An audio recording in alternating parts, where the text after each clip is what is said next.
নমস্কার, আশা করি আপনারা সবাই ভালো আছেন আর আমরাও এখানে ভালো আছি। আমাদের নতুন একটি ভিডিওতে আপনাদের সকলকে স্বাগত জানাই। আজ শনিবার আর আমরা আজ সকাল সকাল বেরিয়ে পড়েছি। সকাল সকাল বললে ভুল হবে, এখানে সকাল হতে প্রায় ওই 7টা সোয়া 7টা বেজে যায়। ওই তখনই আর কি সূর্যোদয় হয়। আর এখন ওই ভোরের বেলা আমরা বেরিয়ে পড়েছি। ভাবছি আজকে একটু গোবিন্দ দেবজি মন্দিরে যাব। যদিও একটু বেরোতে বেশ দেরিই হয়ে গেল, প্রায় ওই 4:30 বেজে গেল। ভেবেছিলাম আজকে আমরা একটু মঙ্গল আরতি দেখব। মঙ্গল আরতি শুরু হয় ওই মন্দিরে 4:30 থেকে 5:45 পর্যন্ত, কিন্তু সেটা মনে হচ্ছে আর শুরু থেকে শেষ পর্যন্ত দেখা হবে না। আমাদের পৌঁছাতে পৌঁছাতে ওই প্রায় 5:15-20 মতন বেজেই যাবে। যাই হোক, একটু শেষের দিকটাই দেখতে পারবো, আর কি করা যাবে।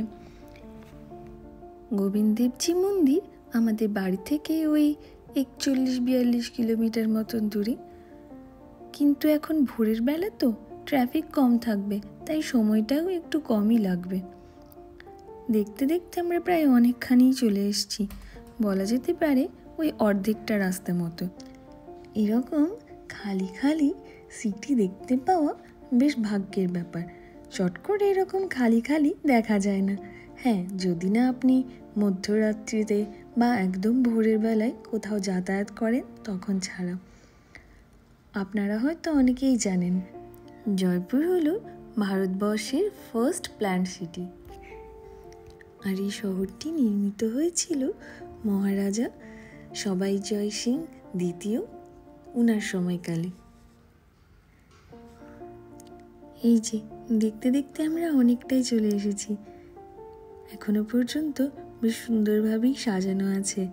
এই কয়েকদিন আগে যে প্রজাতন্ত্র দিবস গেল তার আলোকসজ্জা। ডান দিকে ওই উঁচু মতন মহলটি দেখতে পাচ্ছেন? হ্যাঁ, এই যে হাওয়া মহল।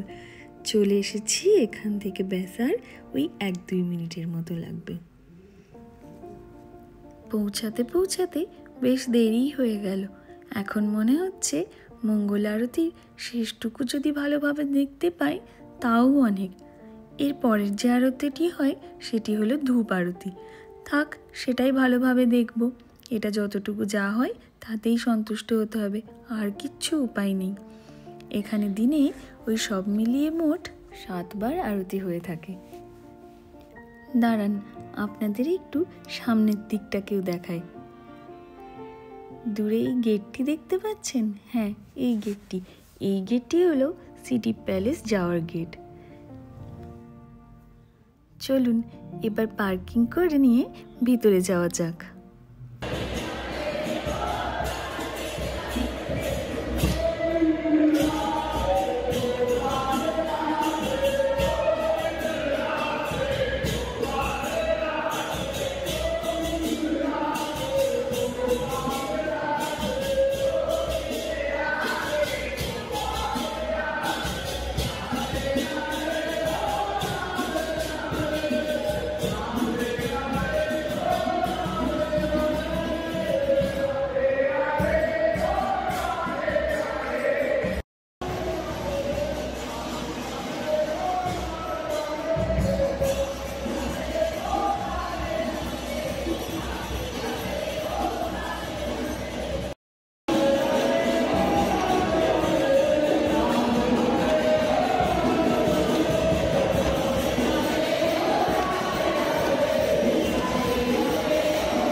মন্দিরে যেখানে গোবিন্দ দেবজির মূর্তিটি আছে তার সামনাসামনি একদম সিটি প্যালেস।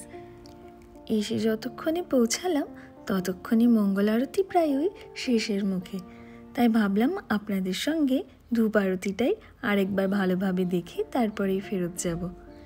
এই যে আমার হাতে যে তুলসী পাতাটি দেখছিলেন, এখানে অনেক ভক্তরা তুলসী পাতা সাথে করে নিয়ে আসেন। আর কারো কাছে বেশি থাকলে ভালো, আর না হলে সবাই ওই কাঁচের সাহায্যে কিছু কিছু ছোট ছোট টুকরো করে এখানে যত মানুষজন আসে তার সবার হাতে দিতে থাকেন। আর এই ধূপ আরতির শেষে সবাই এই তুলসী পাতাটি প্রসাদ হিসাবে গ্রহণ করে থাকেন। ধূপ আরতির আগে এই তুলসী পাতার বিতরণটি জেনে বেশ ভালো লাগলো। আরও একটি জিনিস জানলাম, ধরুন আপনাকে কেউ একটি তুলসী পাতা দিল, আবারও অন্য কেউ দিল, আবারও অন্য কেউ দিল, আপনি কিন্তু কাউকে এই তুলসী পাতা নিতে না করবেন না। আপনি কিন্তু সবার কাছে থেকেই নেবেন, আর পারলে আপনার থেকেও সবাইকে দেবেন। তাহলে সবার কাছে পৌঁছেও যাবে আর আপনারও না করা হবে না। এই দেওয়ালে এই যে এখানে দেখছেন, এখানে পূজার যে মন্ত্র মানে প্রণাম মন্ত্র সেটি লেখা আছে সুন্দরভাবে।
আজ সকাল থেকে এই রাধা মাধবের দ্বিতীয়বার দর্শন, বেশ মনটা ভালো লাগছে।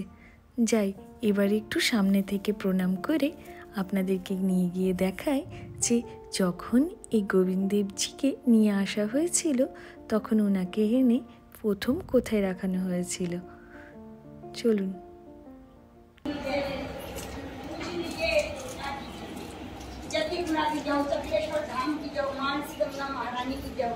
श्री जी की जय हो, लाडली की जय हो, बरसाने वाली की जय हो, श्यामा प्यारी कुंज बिहारी श्री हरदास बिहारी, मोर मुकुट बंसी वाले की जय हो, सांवरे सलोनी सरकार आप गोवर्धन नाथ की जय हो, हे श्याम सुंदर, हे कन्हैया, हे लाडली, हे किशोरी। একজন ভক্তের ভগবানকে এত সুন্দরভাবে সম্বোধন শুনে মন পুরো তৃপ্তিতে ভরে গেল। চলুন আশেপাশের জায়গাটাকে একটু ঘুরে দেখে নিই, তারপরে আর কি রওনা দেওয়া যাক।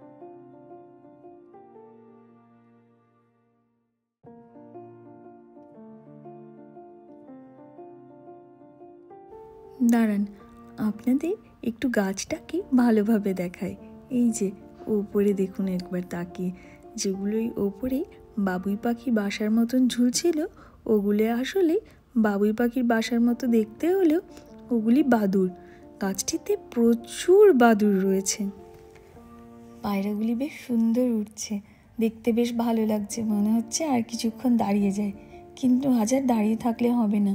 কাল সরস্বতী পুজো আছে, গোটা সিদ্ধ আছে, তার জন্য আজকে একটু বাঙালি মার্কেটে যেতে হবে। লোকাল বাজারে সমস্ত জিনিসপত্র পাওয়া যায় না যা কিছু সরস্বতী পুজোর জন্য দরকার থাকে। তাহলে আজকের ভিডিওটা এখানেই শেষ করলাম। দেখা হবে অন্য একটি ভিডিওতে।